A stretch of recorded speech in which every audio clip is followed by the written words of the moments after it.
también le voy a dar lectura a esta porción de la lectura bíblica que ya leíamos hace unos momentos con la hermana Claudia.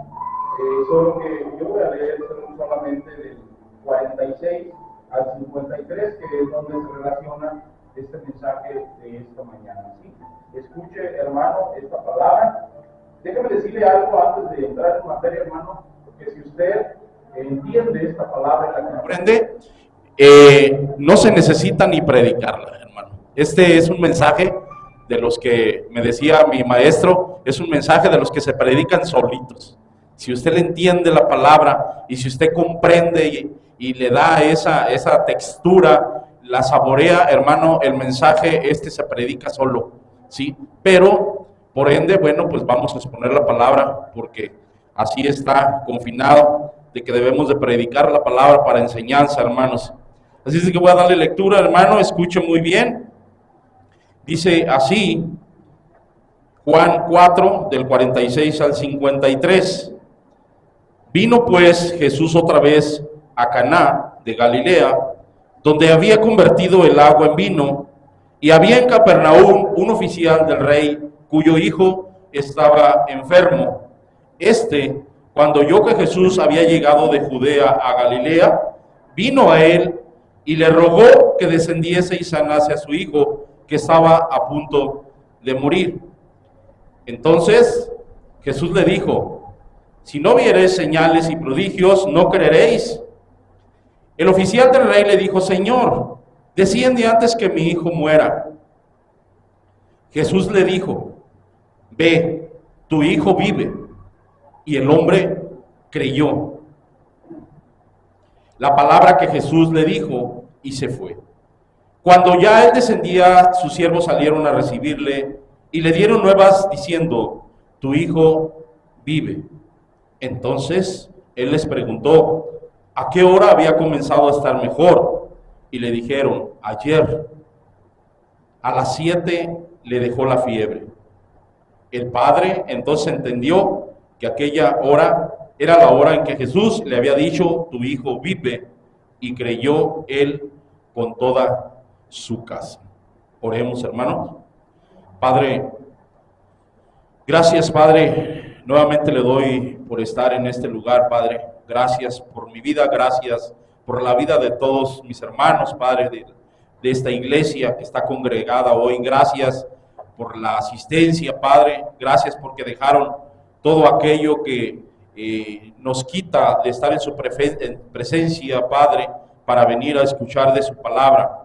Hoy, Padre, quiero pedirle que use mi vida, use mi mente, mi corazón, mi boca, mi lengua, Padre, y que esta palabra sea solamente inspiración divina, que no sea palabra de hombre, sino que sea palabra de usted, mi Padre Celestial.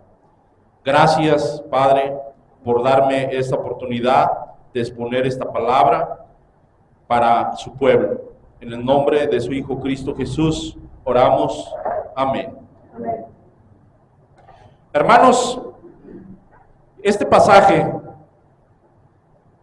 del Evangelio de Juan nos da una apertura a un milagro, hermanos, un milagro de tantos milagros que Jesús vino haciendo durante su ministerio. Esta porción de la Escritura nos abre, ¿sí?, uno de tantos que ya hemos visto en los evangelios sinópticos. Hemos escuchado esta palabra sinópticos, ¿sí? Son los evangelios sinópticos de Mateo, Lucas y Marcos. ¿Y por qué le llamamos sinópticos, hermanos? Tal vez algunos sí sabemos que es sinóptico o no lo sabemos, pero yo se los voy a decir brevemente. Sinóptico viene de la palabra hipnosis, ¿sí? Representa cosas relacionadas entre sí para así facilitar una visión más conjunta. ¿Qué quiere decir con esto, hermanos? Que los evangelios de Mateo, de Lucas y de Marcos son casi parecidos. Las mismas citas que aparecen en un evangelio, por ejemplo, de Mateo, aparecen en el evangelio de Lucas y de Marcos, ¿sí? Pero Juan, hermanos, el evangelio de Juan nos da otra perspectiva, ¿sí? Él nos revela, ¿sí?, los milagros de Jesús con otro tipo de enseñanza, hermanos. Entonces, bien, vamos a ver qué nos deja pues este evangelista, este apóstol Juan para el pueblo de Dios. Bien, pues Juan, en esta porción de la Escritura, hermanos, no nos deja nada a la imaginación y nos relata esta porción bíblica, la cual, si nos centramos en ella, hermanos, como ya lo decía hace un momento, podernos darnos cuenta que esta porción de la Escritura es un diálogo, entre dos personas, Jesús y un hombre que viene a buscarlo. Y este hombre viene a buscarlo, hermanos, porque necesitaba una palabra de aliento, una palabra de paz, una palabra de amor, hermanos. Primeramente, hermanos, miremos un poco atrás de la Biblia, ¿sí? Y nos dice que Jesús recorría ciudad por ciudad, llevando a cabo su ministerio. Ya había estado en Judea, donde estuvo con Nicodemo. ¿Recuerdan aquella noche que Nicodemo va a visitar a Jesús a su casa de noche y le pregunta que qué es necesario para nacer de nuevo, ¿sí? De ahí, él por obligación tiene que pasar por Samaria, ¿sí? Y estando por ahí, pasando por Samaria, también tiene un encuentro con la mujer samaritana, hermanos. ¿Recuerdan aquella mujer que estaba en el pozo sacando agua y que llega Jesús y le pide agua? Bueno, no nos vamos a centrar mucho en estos pasajes, simplemente les quiero hacer una relación de cómo iba Jesús caminando de pueblo en pueblo, ciudad en ciudad, compartiendo la palabra y haciendo esos milagros tan exitosos que él tuvo en su ministerio, hermanos. ¿Sí? De ahí pues entonces se va a Caná de Galilea y es ahí donde este hombre va a su encuentro. El hombre este de que estamos hablando, este noble, era un oficial de rey, un funcionario gubernamental al servicio de la nobleza o realeza. Estaba al servicio de la corte de Herodes Antipas, hermanos. Un puesto público, una buena posición social y económica tenía este hombre. Pero veamos un poco la situación de este hombre que fue en busca de Jesús, hermanos. Su hijo, en primer lugar, su hijo estaba a punto de morir de una fiebre muy fuerte que lo tenía al borde de la muerte. Si usted se fija, esto nos lo dice en el versículo 52, hermano. Como segundo paso, él vino a Jesús y lo buscó. Pero fíjense bien, se me hace muy curioso, hermanos, que él hizo un viaje desde Capernaum, su tierra de este noble, hasta Caná. Y esto aproximadamente en el comentario nos dice que eran aproximadamente entre 30 y 35 kilómetros, hermano. Y él vino caminando desde Capernaum a Caná a buscar, porque había oído que Jesús iba a pasar por este pueblo, por esta ciudad, hermanos, ¿sí? Y él dijo, yo voy a ir a buscar a ese hombre, voy a ir a buscar a Jesús. 30 kilómetros, hermano. Yo quiero comentar, hermano, a veces nosotros vivimos a escasas 3, 4 cuadras, hermanos.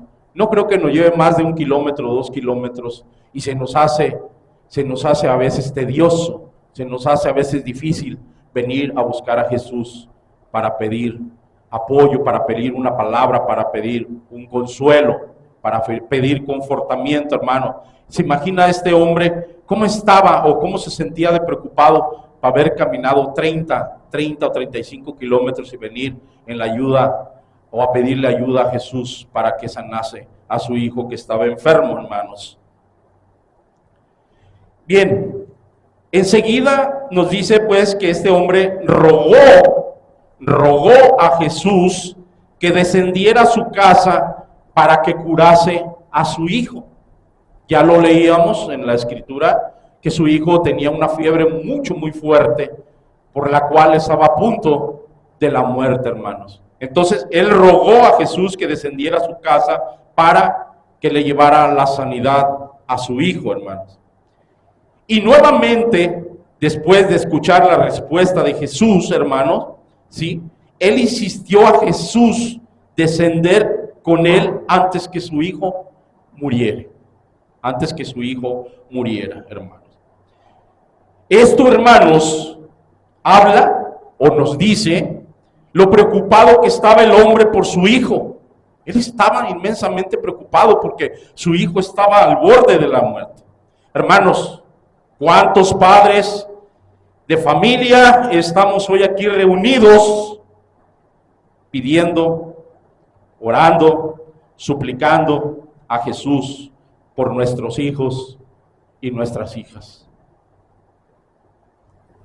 Y no creo o no quiero decir que tal vez sea por una enfermedad como la del hijo de este hombre noble que fue a buscar a Jesús, sino que puede ser por algo que esté pasando por la vida de nuestros hijos. Puede ser rebeldía, hermanos, puede ser algún vicio, puede ser que aquel hijo, aquella hija se haya salido de nuestros límites de conducta para con ellos y que anden en el mundo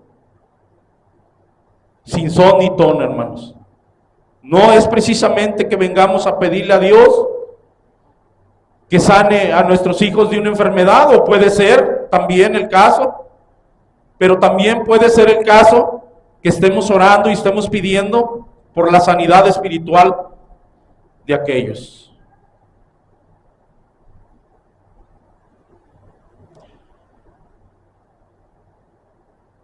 Hermanos, entonces hoy también nosotros como padres de familia necesitamos tener un diálogo con Jesús como lo hizo este hombre de Capernaum. Un diálogo cara a cara donde podamos contarle a Jesús qué es lo que nos entristece, qué es lo que está pasando con nuestra familia, con nuestros hijos en exclusiva, y tener ese diálogo. ¿Para qué, hermanos? Para que Él conforte nuestro corazón y nos dé una palabra de vida, nos dé una palabra de esperanza, una palabra de esfuerzo, en la cual podamos confiar grandemente en el Señor, mis hermanos. ¿Y cuál es la palabra que le da el Señor Jesús al noble, a este hombre que vino a pedir auxilio, a este hombre que vino a pedir ayuda, hermanos? ¿Cuál es la palabra que da el Señor al hombre? Una palabra de vida. ¿Y dónde le da esta palabra de vida a este hombre, hermanos? En el versículo 50 de esta porción de la Escritura, vemos cómo le dice Jesús a este hombre que vino a buscarle. Le dice: ve, regrésate, ve a tu casa, tu hijo vive. ¿Se imagina? ¿Quién no va a tener esa alegría, hermanos, de que Jesús te diga: ve, regresa a tu casa, tu hijo ya va a estar ahí? Si es que andaba perdido en la noche, que no llega a casa. Qué alegría sentir que Jesús te diga: ve a tu casa, tu hijo está ahí ya sano y salvo. Esa es una palabra de vida, hermano. Yo creo que te vuelve, como dice el dicho, te vuelve el alma al cuerpo. Nuevamente, cuando el Señor te dice: ve a tu casa, todo está bien, no pasa nada, todo está correctamente, tu hijo está con bien y con vida. ¿Se imagina qué palabra tan hermosa de parte del Señor? Recibir esa palabra te conforta, hermano. Te vuelve el alma a la vida, o la vida al cuerpo, como dice por ahí un viejo dicho. Y le sigue diciendo, regresa a casa. Él no morirá, sino que vivirá y lo encontrarás sano y vivo. ¿Sí? ¿Qué fue esta palabra para el noble, para el hombre, hermanos? Una palabra que él creyó. Él creyó, hermanos. Inmediatamente cuando Jesús le dijo que su hijo vivía, inmediatamente él no dudó. Él la creyó, esta palabra, hermano. Él la creyó. Creer, hermanos, en el griego, la palabra es protos. ¿Sí? ¿Y qué es creer, hermano? Para ti, ¿qué es creer? ¿Qué no es confianza? ¿Sí? ¿Qué no es certeza? ¿Qué no es seguridad? ¿Qué no es convicción? Yo creo que sí, hermano. Todas estas palabras nos enfoca a creer una palabra, y más de quién venía. Venía del Señor, hermano. En Hebreos 11:1 nos dice, es pues la fe, la certeza de lo que se espera, la convicción de lo que no se ve. El hombre no necesitaba ver, hermano. El hombre estaba lejos, estaba a 30, 35 kilómetros de su casa. Pero él, con el solo hecho de recibir esta palabra de Jesús, que le dijo, ve a tu casa y tu hijo vive, está sano y lo vas a encontrar con vida, el hombre tuvo fe y creyó. Entonces, mis hermanos, la palabra del Señor, yo les pregunto, ¿es para creerla? Sí, es para creerla, hermano. No es para dudar, es para creerla. La palabra del Señor y la palabra de Dios es para creerla. En Génesis 15, del 4 al 6, hubo una palabra a Abraham. Y le dice, luego vino a él palabra de Jehová diciendo, no te heredará sino un hijo tuyo será el que te heredará. Y lo llevó fuera y le dijo, mira ahora los cielos y cuenta las estrellas si las puedes contar. Y le dijo, así será tu descendencia. Y creyó a Jehová y le fue contado por justicia. ¿Se cumplió la promesa del Señor que le dijo a Abraham? Claro que se cumplió, hermano. Él tuvo un hijo. Él tuvo un hijo a esa edad con su esposa Sara. Tuvo un hijo que fue la promesa de Dios. ¿Por qué, hermanos? Porque él creyó en la palabra de Jehová. Pero ¿qué hace esta palabra de vida, hermanos? ¿Qué hace esta palabra de Dios en todos nosotros? Despierta y estimula nuestra fe. La palabra de Dios despierta y estimula nuestra fe. El noble, hermanos, no desistió a la primera palabra de Jesús, cuando él le dijo, tú vienes porque visteis y porque creísteis en los prodigios y milagros que yo vengo haciendo.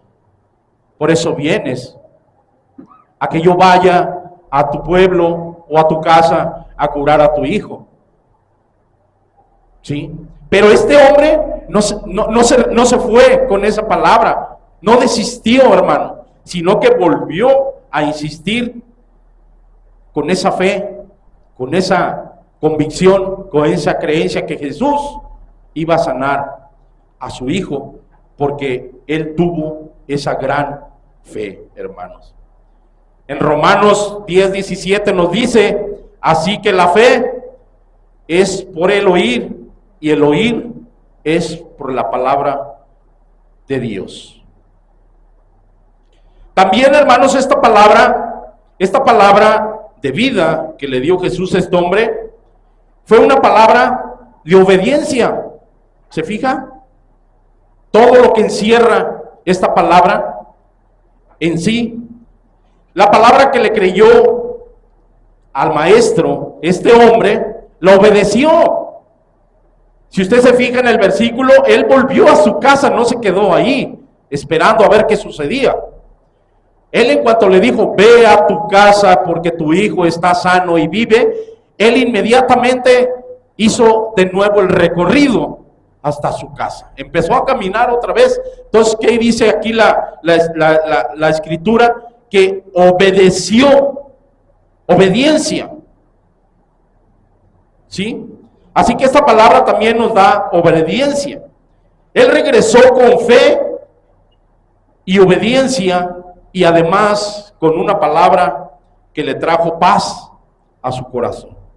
Él era lo único que quería escuchar, hermano. Él, cuando escuchó que Jesús le dijo que su hijo estaba sano y que estaba con vida, él tuvo paz en su corazón. Tuvo esa tranquilidad, hermano.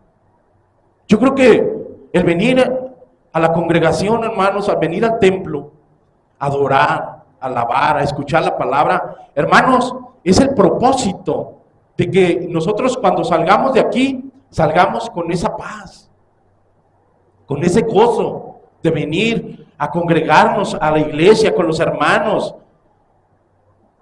Yo todo el tiempo he dicho que hay una parábola de un hombre que llega a la iglesia y se trae un costal cargado de puros problemas, de puras cosas que lo hacen que esté cargado, hermanos. Y llega a la iglesia, se sienta y deja el costal allí a un lado, hermano. Y canta y adora y hace todo, escucha la palabra y todo. Se acaba el servicio, agarra su costal y se lo vuelve a echar al hombro y se va a su casa otra vez cargado. No lo deja aquí. Las cargas son para dejárselas en las manos del Señor. Hay que descansar, como este hombre que regresó a su casa y se fue con una palabra de paz y tranquilidad en su corazón. Y aparte, fue una palabra de obediencia, hermanos. Deuteronomio 28:1 dice: acontecerá que si oyeres atentamente la voz de Jehová tu Dios para guardar y poner por obra todos sus mandamientos que yo te prescribo hoy, también Jehová tu Dios te exaltará por todas las naciones de la tierra. La palabra de Dios da obediencia. También, hermanos, esta palabra de vida fue una palabra que el hombre noble, este hombre que vino a buscar a Jesús, confesó en el camino de regreso a su casa. ¿Qué se imagina usted que vendría diciendo este hombre, declarando y confesando por el camino de regreso? Dejé a mi hijo moribundo, enfermo, pero lo encontraré vivo, porque Jesús lo dijo.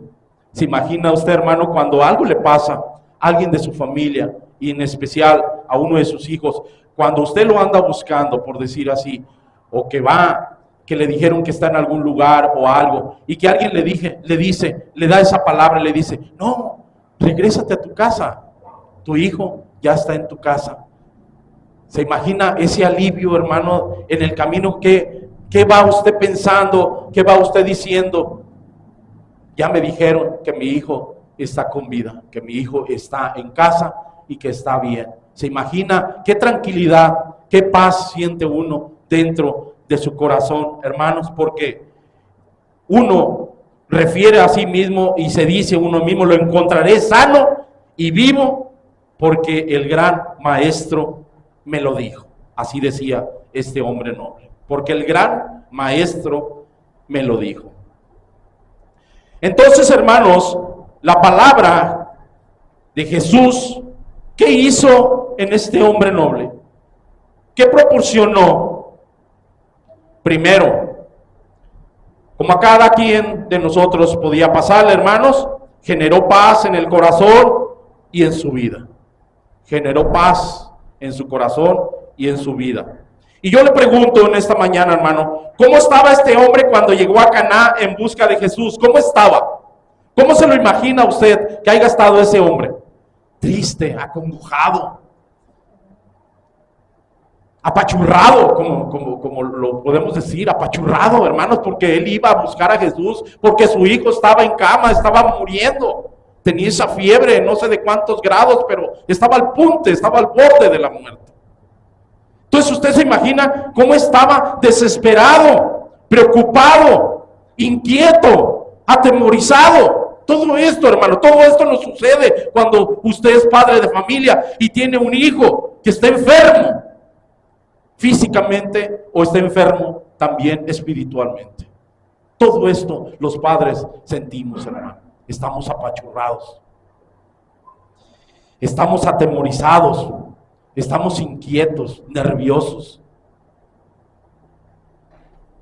En sí, estamos como los huesos esos, hermanos, cuando se dislocan. Estamos dislocados. Cada momento estamos pensando, ¿dónde estará mi hijo? ¿Qué estará haciendo? ¿Cómo estará? ¿Con quién estará? Y todo eso, hermano, nos tiene preocupados. ¿Se imaginan este hombre que sabía que su hijo estaba muriendo en casa, que estaba tendido en el lecho y que estaba a punto de morir? Imagínense cómo llegó este hombre pues desesperado, y al oír y al recibir la palabra directa del Señor, ¿qué creen que pasó, hermanos? Este hombre cambió radicalmente. 180 grados, hermano. No digo 360 porque estaría en la misma condición. 180 grados. Cambió radicalmente. Él de ir apachurrado, de ir intranquilo, de ir desesperado, él se tranquilizó, dice aquí, se tranquilizó y tuvo paz en su corazón, porque escuchó esta palabra de vida de parte del maestro. Aparte, hermanos, generó buenas noticias al noble. Vemos en el versículo del 51 al 53, dice, la buena nueva que recibió este hombre, una noticia de vida y sanidad y una promesa cumplida por el Señor. Si el Señor le dijo, ve a tu casa, porque tu hijo está bien y está sano y está con vida, entonces era una promesa que el Señor iba a cumplir. Y aquí nos lo dice en la Biblia, hermanos, en Josué 23:14, dice la palabra, y he aquí que yo estoy para entrar hoy por el camino de toda la tierra. Reconoced pues con todo vuestro corazón y con toda vuestra alma que no ha faltado una palabra de todas las buenas palabras que Jehová vuestro Dios había dicho de vosotros, todas os han acontecido, no ha faltado ninguna de ellas. Hermano, ¿cuántas cosas no ha pedido usted a Dios y han sido cumplidas? ¿Cuántas cosas ha pedido usted al Señor Jesús y no le ha hecho ese cumplido, hermano? Yo creo que ninguna, hermano, porque dice aquí, todas han acontecido y no ha faltado ninguna de ellas. Pero lo más grandioso, hermano, que causó esta palabra de vida en este hombre, generó salvación espiritual. ¿Por qué generó salvación espiritual, hermanos? Porque tal vez este hombre era inconverso, no era creyente. Nos habla que venía de Capernaum. Galilea, hermanos, es la frontera ya de los gentiles. Ya ahí ya empezaba pues en aquel tiempo el terreno de los gentiles, donde los gentiles eran las personas o los que no creyentes. Entonces, aquí no nos dice que el hombre era un creyente. Él se dio cuenta que Jesús iba a pasar por allí, o que había llegado, o que iba a llegar, ¿sí? Y él, pues, no tenía más a quién acudir, hermanos. Tal vez ya había ido a todos los doctores, como la mujer que tenía el flujo de sangre. Tal vez ya había pasado con todos los doctores y ninguno había podido remediar la situación de su hijo. Y no le quedaba más, hermanos, de ir en busca de este hombre que es el único que le daría la sanidad a su hijo. Entonces él vino 30 kilómetros caminando, hermanos, 30 kilómetros para buscar a este hombre, a Jesús. Entonces, ¿qué generó, hermanos, esta palabra de vida? ¿Qué generó en él este hombre? Pues generó, hermanos, una salvación espiritual porque creyó en Jesús. Con eso, creyó en Jesús, ¿sí? Y también su familia, porque cuando él llegó a su casa, hermanos, él contó todo lo que había pasado y su familia también tuvo esta salvación espiritual. ¿Se da cuenta? Lo que genera una palabra del Señor, lo que genera una palabra de vida, todo esto, hermano. Y pues el relato enseña que creyó en noble, su casa, o sea, su familia, y tal vez hasta todos sus siervos, hermano. Hasta todos sus siervos, porque se quedaron convencidos de que el único que le dio la sanidad al hijo del noble o de este hombre fue Jesús, ¿sí? Dice en Hechos 16:31, ellos dijeron, cree en el Señor Jesucristo y serás salvo tú y tu casa,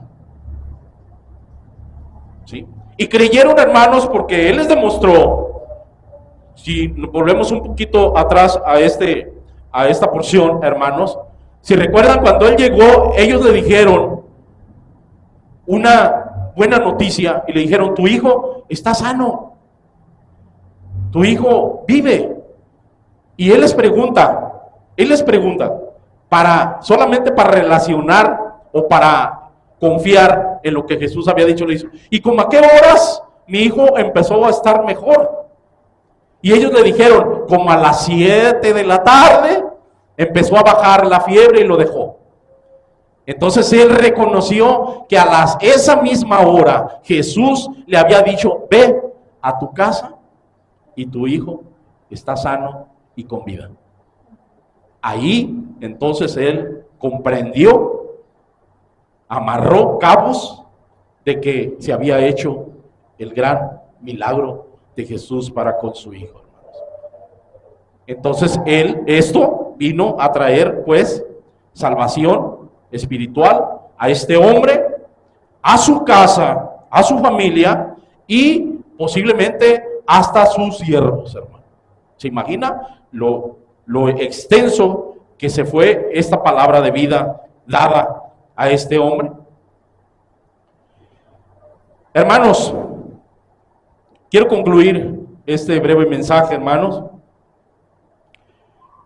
Después de haber explicado, hermanos, esta palabra de vida que dio Jesús a este hombre de la manera más sencilla, termino preguntándote, hermano, hoy en esta mañana, termino preguntándote, ¿vale la pena entonces oír, creer, obedecer, confesar la palabra de Dios? Claro que vale la pena. Claro que vale la pena, ¿no? Porque la palabra de Dios es viva y eficaz. La palabra de Dios es poderosa. La palabra de Dios funciona, hermano. Ya lo dije, la palabra de Dios es viva. La palabra de Dios es viviente. Es viva y eficaz. Genera y trae paz a nuestros corazones, hermano. Trae buenas noticias, como las noticias dadas a este hombre. Trae sanidad física, trae sanidad espiritual. Y con todo ello, hermano, ¿a dónde nos lleva? A una vida eterna. Todo esto, hermano, genera la palabra de Dios. Hermanos, también la palabra de Dios es poder, es justicia, es amor, es misericordia, bondad y salvación. Entonces, yo en esta mañana, hermano, te quiero invitar a que no dejes de escuchar esta palabra, a que no dejes de leerla, hermano. Hay que apoderarnos de esta palabra, hay que hacernos de ella, hermano, porque es la única palabra que nos puede dar vida, Es la única palabra que nos puede dar sanidad. Es la única palabra que nos puede dar tranquilidad al corazón, hermano. Es la única palabra que puede ayudar a que nuestros hijos, a que nuestros familiares queden o estén sanos, hermano. Esta palabra, una palabra de vida. Amén. Oremos. Padre, gracias, Padre, por esta palabra expuesta el día de hoy a tus siervos, hermano, a todos mis hermanos de esta congregación, Padre, Casa de Paz. Suplicándole, Padre, que esta palabra, Señor, quede cincelada en los corazones de toda esta congregación, Padre, todo este pueblo suyo, Padre, y que esta palabra, Señor, no regrese vacía, Padre. Que esta palabra quede y traiga fruto de los corazones, Padre, de esos corazones que a veces, Padre, están duros, Padre. Están como esa piedra del arroyo, Padre, que por fuera están mojadas, Padre, pero por dentro están secas, Padre. Te pedimos el día de hoy que usted reblandezca, Padre, esos corazones duros y los cambie por corazones de carne, Padre, para que esta palabra sea aplicada en la vida y que no nos alejemos de ellas. Que todo el tiempo, Padre, estemos en ella y que confiemos en ella, Padre, para que esta palabra nos reconforte y nos dé tranquilidad y nos dé paz en nuestros corazones. Se lo pedimos, Padre, todo esto en el único nombre grande, grande y poderoso de su Hijo Cristo Jesús, Señor y Salvador nuestro. Amén. Amén, Padre. Gracias, Padre.